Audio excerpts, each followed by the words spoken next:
नमस्कार, आप देख रहे हैं एनवी भारत न्यूज़ और मेरे साथ मौजूद हैं संजय गांधी अस्पताल के एमएस डॉक्टर एस के अरोड़ा जी। आज इनके एमएस के तौर पर कार्यकाल का अंतिम दिन है और मैं बता दूं आपको, इन्होंने जब इस अस्पताल के बागडोर संभाली थी एमएस के तौर पर अप्रैल 2022 में आए थे। और संजय गांधी अस्पताल की बात करूं तो कई सुविधाओं का अभाव था जो इन्होंने अपने कार्यकाल के दौरान पूरा किया।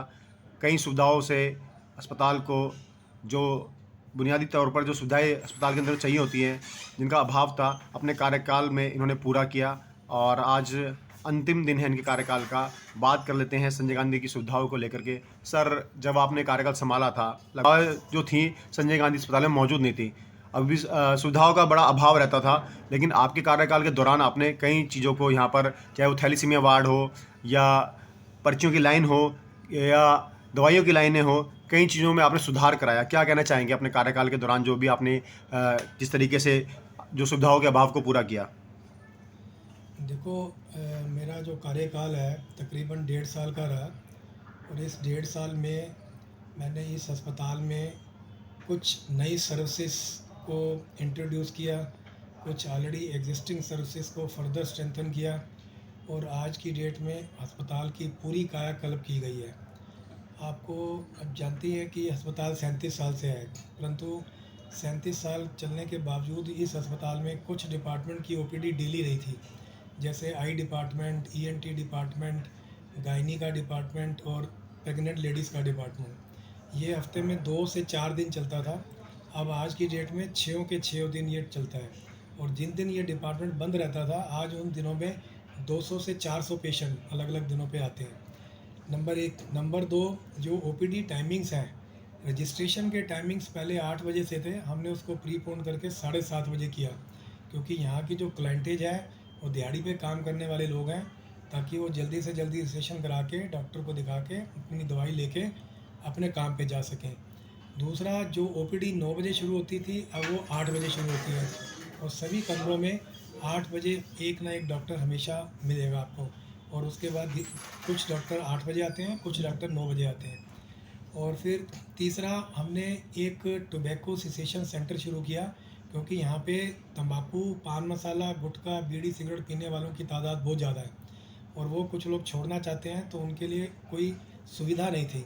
तो हमने 1 साल पहले यहाँ टोबैको सेशन सेंटर शुरू किया, जहाँ काफ़ी मात्रा में लोग आते हैं, उनको हेल्थ एजुकेशन दी जाती है, काउंसलिंग दी जाती है, साइकेट्रिस्ट भी बैठते हैं, काउंसलर भी बैठते हैं और उनको तंबाकू छुड़वाने में मदद करते हैं। फिर हमने सीनियर सिटीजन क्लिनिक शुरू किया, जो एक डेडिकेटेड सीनियर सिटीजन क्लिनिक है, जो इस अस्पताल में 7 दिन चलता है। आपको कुछ अस्पतालों में संडे को क्लिनिक चलता है, पर हमारे यहाँ डेली चलता है। और वो जो संडे वाला क्लिनिक था, वो भी पिछले 3 साल से, जब से कोविड शुरू हुआ, दिल्ली के सभी अस्पतालों में बंद है, पर वो भी हमने शुरू कर दिया तकरीबन पिछले 7-8 महीने में। तो सर, आज आपके कार्यकाल के दौरान किस तरीके जब आप यहाँ पर आए, अब जब अपने कार्यभार संभाला, किस तरह की परेशानी आपको देखने को मिली थी और अब कैसे हालात आप देखते हैं बदलते हुए यहाँ पर? देखो, जब भी कोई नई चीज़ इंट्रोड्यूस की जाती है तो लोग रेजिस्ट करते हैं, क्योंकि जो मैंने यहाँ पे चीज़ें स्ट्रेंथन की या नई सर्विसेज की दी, तो उसमें डॉक्टर्स का भी थोड़ा काम बढ़ा, पैरामेडिकल स्टाफ का भी काम बढ़ा, नर्सिंग ऑफिसर्स का भी काम बढ़ा, तो हर लेवल पे रेजिस्टेंस था। परंतु मैंने मरीजों के मद्देनज़र रखते हुए, क्योंकि वो मरीजों के लिए ज़रूरी था और अस्पताल को स्ट्रेंथन करना था, तो मैंने उनको रिक्वेस्ट करके समझा बुझा के उन सर्विसेज को शुरू किया। परंतु आज वही सभी लोग खुश हैं कि ये शुरू होने से उनका भी काम, जो पहले लंबा टाइम चलता था, वो भी जल्दी फ्री होने लग गए। जब ओपीडी 7:30 और 8 बजे शुरू हो जाती है, तो वो भी 2, ढाई, 3 बजे तक फ्री हो जाते हैं, नहीं तो पहले 4-4 बजे तक बैठे रहते थे। तो ऐसे ही हमने एक थैलेसीमिया वार्ड भी इंट्रोड्यूस किया है। इस एरिया में कोई थैलेसीमिया का पेशेंट है जिसको रिपीटेडली ब्लड ट्रांसफ्यूजन देना पड़ता है, उसकी कोई सुविधा नहीं थी। अब हमारे यहाँ पे वो वार्ड भी अवेलेबल है और वो वार्ड लोकनायक हॉस्पिटल से भी बड़ा वार्ड है, जहाँ पे मरीजों को ब्लड भी दिया जाता है, दवाइयाँ भी दी जाती हैं और साथ में उनको रोकथाम के लिए हेल्थ एजुकेशन भी दी जाती है। ऐसे ही हमने मैटरनिटी पेशेंट, एंटीनेटल पेशेंट के लिए सुविधाओं के लिए उनका जो लैब टेस्ट की सुविधा थी, उनके अपने एएनसी रूम में कर दी, उससे उनका 1-2 घंटा बच गया। फिर अभी जो इमरजेंसी सर्विसेज हैं, उनके अंदर हमने ट्रायल सर्विसेज शुरू की, ताकि जो रेड जोन के पेशेंट हैं, जो ज़्यादा सीरियस पेशेंट हैं, उनको जल्दी देखा जा सके और ज़्यादा तवज्जो दी जा सके। तो जो माइल्ड इलनेसेस के केसेस हैं, उनको हमने डीकंजेस्ट करके एक बाहर ग्रीन जोन बना दिया और वहाँ कर दिया। और हमारा ये एफर्ट गवर्नमेंट ऑफ इंडिया ने भी, दिल्ली गवर्नमेंट ने भी और रशियन गवर्नमेंट डेलीगेशन ने भी इसको अप्रिशिएट किया। ऐसे ही हमने आईसीयू सर्विसेज को फर्दर स्ट्रेंथन किया। पहले 6 बेड का था, मैंने आने के बाद इसको 8 बेड का कर दिया। अब जो पुराना 40 साल पुरानी बिल्डिंग थी, जो पुराने वार्ड थे, उनकी भी स्ट्रेंथनिंग हो रही है। वो उनकी हालात बहुत जर्जर कंडीशन में थी, गिरने वाले थे, कई जगह प्लास्टर भी गिरा।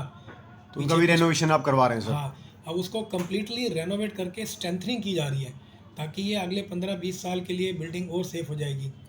प्लस अभी हमने हेल्थ एजुकेशन और स्क्रीनिंग सेंटर शुरू किया है, क्योंकि आपको मालूम होना चाहिए हेल्थ की मेन पॉलिसी है कि हम मरीजों को बीमार होने से बचाएं, ना कि बीमारों को डायग्नोस करें और ट्रीट करें। जागरूकता बहुत जरूरी है सर, आपने जागरूकता इसमें बहुत भी ज़रूरी काम है। किया आपने। तो उसमें हम स्क्रीनिंग भी कर रहे हैं क्रोनिक डिसीज़ की, जैसे डायबिटीज़ है, हाइपरटेंशन है, कैंसर है। हम कैंसर को प्री कैंसर स्टेज में पकड़ने की कोशिश करेंगे उसमें, उस स्क्रीनिंग में। उसमें जो एडिक्शन के पेशेंट हैं वो भी आ रहे हैं, उनको भी हेल्थ एजुकेशन दे के, और ब्रेस्ट एग्जामिनेशन का, लेडीज़ का, सर्वाइकल स्मेयर, पेप स्मेयर का, इस तरह की सारी सुविधाएं हमने अभी इंट्रोड्यूस की हैं। पोल्यूशन को लेके भी हमने लॉन्ड्री के अंदर, पहले हमारा जो बॉयलर था वो डीजल ऑपरेटेड था, वो पोल्यूशन होता था उससे। अब हमने कल इसका उद्घाटन करवाया है और उसको पीएनजी सीएनजी ऑपरेटेड बॉयलर लगाया है। इससे पोल्यूशन में कमी आएगी। साथ ही पोल्यूशन का लेवल देखने के लिए हमने AQI, जो एयर क्वालिटी इंडेक्स मॉनिटर है, वो लगाया है जगह जगह, ताकि उसके लेवल देख के हम प्रिकॉशंस ले सकें कि मरीजों को क्या हिदायत देनी है, अपने स्टाफ को क्या हिदायत देनी है, और हमने क्या क्या प्रिकॉशंस लेनी है। सर काफ़ी सुविधाओं का जो अभाव था, आपने कहीं ना कहीं इसमें अपने कार्यकाल के दौरान पूरा किया। संजय गांधी को इन सुविधाओं से लैस किया आपने। एक अंतिम और अहम सवाल आता है, दिल्ली के अंदर में प्रदूषण लगातार बढ़ता हुआ जा रहा है, और बात करें हालांकि कुछ दिनों में जो आंकड़े आए हैं कि दिल्ली को ये भी बताया गया है कि विश्व का नंबर 1 शहर, प्रदूषित शहर ऐसा बताया जा रहा है, आंकड़ों में दिखाया जा रहा है। इस पर क्या कहना चाहेंगे सर आप? देखो, पोल्यूशन का लेवल दिल्ली में काफ़ी बढ़ रहा है, इसमें कोई दो राय नहीं, और ये बहुत ख़तरनाक है, क्योंकि ये सिर्फ ह्यूमन हेल्थ को ही अफेक्ट नहीं कर रहा, एनिमल्स को भी किल कर रहा है। ये एयर को तो पोल्यूट कर ही रहा है, पर साथ ही जो एसिड रेन होती है उसकी वजह से भी जो प्लांटेशन है उसको भी डिस्ट्रॉय हो रहा है। और मतलब बेसिकली अगर सिंपल भाषा में कहें तो ये जो पोल्यूशन है पूरे प्लेनेट को किल कर रहा है, पूरा प्लेनेट इसमें ख़त्म हो रहा है। तो इन जो ह्यूमन हेल्थ है उसके ऊपर हार्ट की बीमारियां, blood pressure, heart stroke, mental disease, neurological disease, chronic bronchitis, दमे की शिकायतें, कुछ कैंसर्स, कुछ और न्यूरोलॉजिकल डिसऑर्डर्स ये हो रहे हैं। तो और फिर साथ में जो बच्चे हैं, छोटे बच्चे हैं, जो प्रेग्नेंट लेडीज़ हैं, उनको और ज़्यादा खतरा है। तो इन सब को देखते हुए मतलब मैं आपको यही कहना चाहूँगा आपके माध्यम से कि जब तक ये पोल्यूशन का लेवल है, हम अपनी तरफ से एक एज ए सिविलाइज सिटीजन हमें चाहिए कि हम पब्लिक ट्रांसपोर्ट का ज़्यादा से ज़्यादा इस्तेमाल करें, अपनी कार को कम यूज़ करें, कोई भी जो कचरा है उसको जलाए ना, और जगह जगह अगर हम बाहर जाते हैं तो मास्क पहन के जाएं। और जो बुज़ुर्ग और बच्चे हैं वो कोशिश करें कि सुबह और शाम तो घर से निकलें मत, धूप हो तभी निकलें, और अगर इमरजेंसी में जाना पड़ता है तो मास्क लगा के जाएं। स्टाफ भी और मरीज भी मास्क का इस्तेमाल करें।